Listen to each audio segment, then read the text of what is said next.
will lay down, shows that the law is in a state of flux and ferment. So the remedies revolution is the second, which includes orders like John Doe orders and so on. The third trend is a shift from technical issues to merits. If you study the cases roughly from after independence to now, there are roughly about 10,000 reported decisions. Now, if you go through them year by year, you will find that in the early years, jurisdiction, territorial jurisdiction, pecuniary jurisdiction, subject matter jurisdiction, joinder, misjoinder, etc. The court's discussions were dominated by issues like this, and not so much whether two trademarks were deceptively similar, and not so much on whether there was obviousness or prior publication or anticipation, etc. So there would be a lot more emphasis on technical discussion, and the case would be finally decided on limitation or on jurisdiction or some such thing. Now that has shifted. Statistically, it can be shown that now there's a lot less emphasis on technical things and much more emphasis on merits, which is a very healthy change.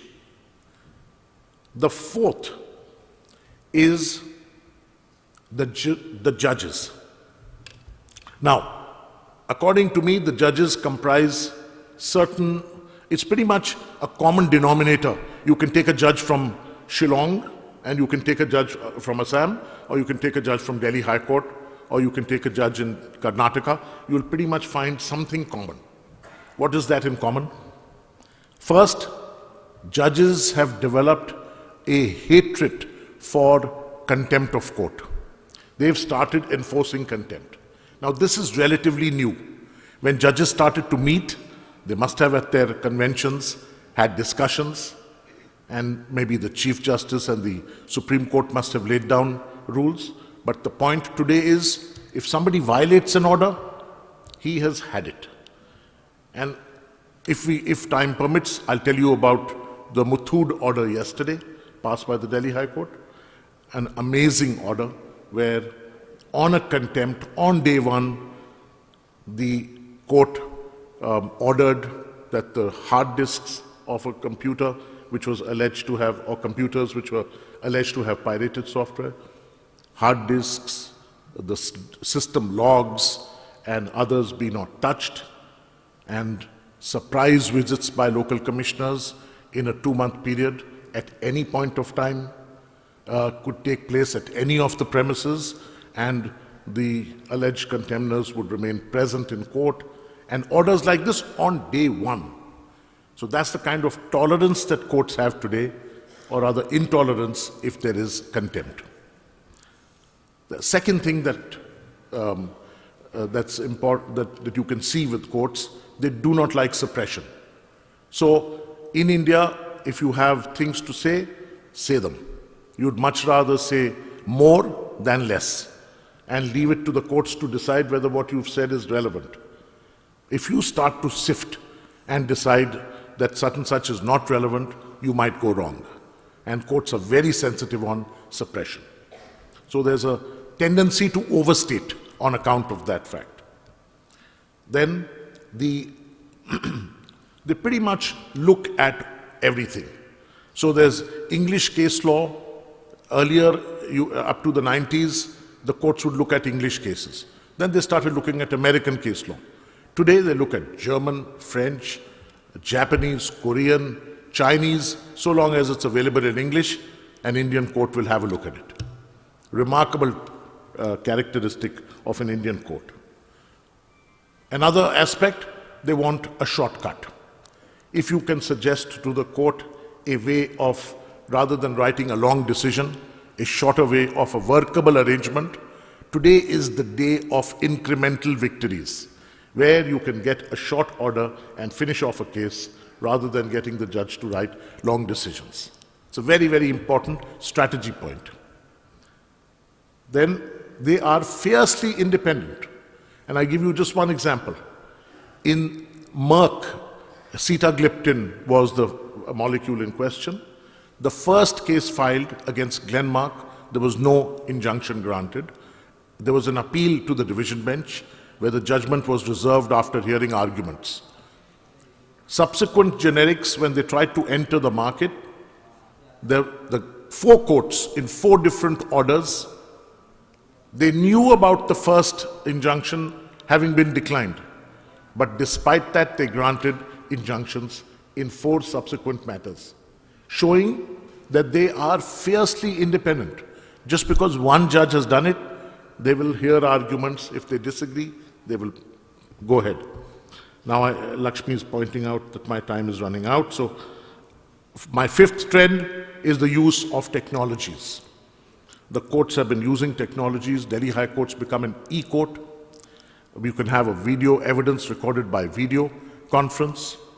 So if a witness cannot come from the US, as recently happened to a Dr. Snow, who was under the weather, and his evidence was recorded, cross-examination conducted on video conference. It's taken a while to perfect this, but now it's working. Let me go to the next, the three negatives. The three negatives, first and foremost, specialized, what seems to happen is that there is a specialization taking place in the courts. The Delhi High Court has developed a reputation for protecting intellectual property in a big way.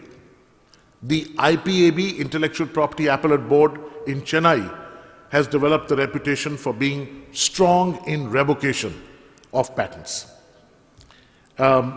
Bangalore District Court is a unique court where if a multinational is sued by an Indian company, Microsoft, IBM, General Electric, Amazon, all of them have been sued in the district courts in Microsoft. So a kind of a unique profile is developing for different courts in the country. Pretty much like you would say the Dusseldorf courts in Germany as opposed to the English courts representing the plaintiff or the defendant. The next point, a negative, is that subjective factors seem to still dominate our system considerably. And there's a lot that can be said about this. For example, I'll just touch on the Novartis decision. When the Novartis decision came out, Justice Alam had retired, and in his retirement, the Chief Justice spoke. The Chief Justice and the Attorney General spoke about his long career, pointing out two cases. One was the Novartis decision, and one was the hanging of Kasab, which was a terrorist case. So you could see that politics and law were inextricably interwoven. And that I can give many, many examples of if given the time. So the subjective factors continue to dominate. We still take 4 steps forward and 2 steps backward, as for some reason within the system, the efforts are made to increase the court fees from 20 lakhs to 2 crores, making it more difficult to file lawsuits, much more expensive, when the original side is sought to be abolished, and there are movements within the system towards that, making life very difficult if one has to go from a good court to a experienced IP court to the district court. Or sometimes, when a judge doesn't like a multinational corporation, while granting an order in favor of the corporation, might put a very, very high fees for the local commissioner.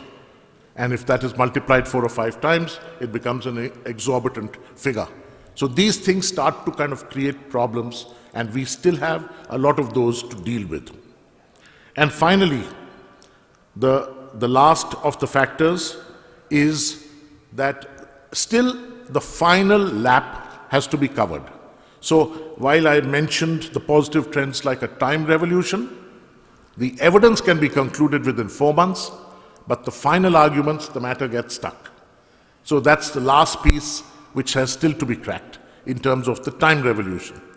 In terms of remedies, you can get the damages on paper, but when you actually ask, you find that there are no assets. So the enforcement and recovery of those damages has been abysmally low, just about 30%.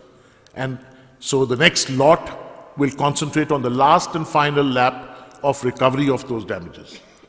So just to conclude, therefore, there are these trends, some positive, some negative. On the whole, the intellectual property enforcement environment in this country has dramatically moved forward in a healthy way. And since my time is up, I'll leave the rest for question answers. Thank you very much. Thank you.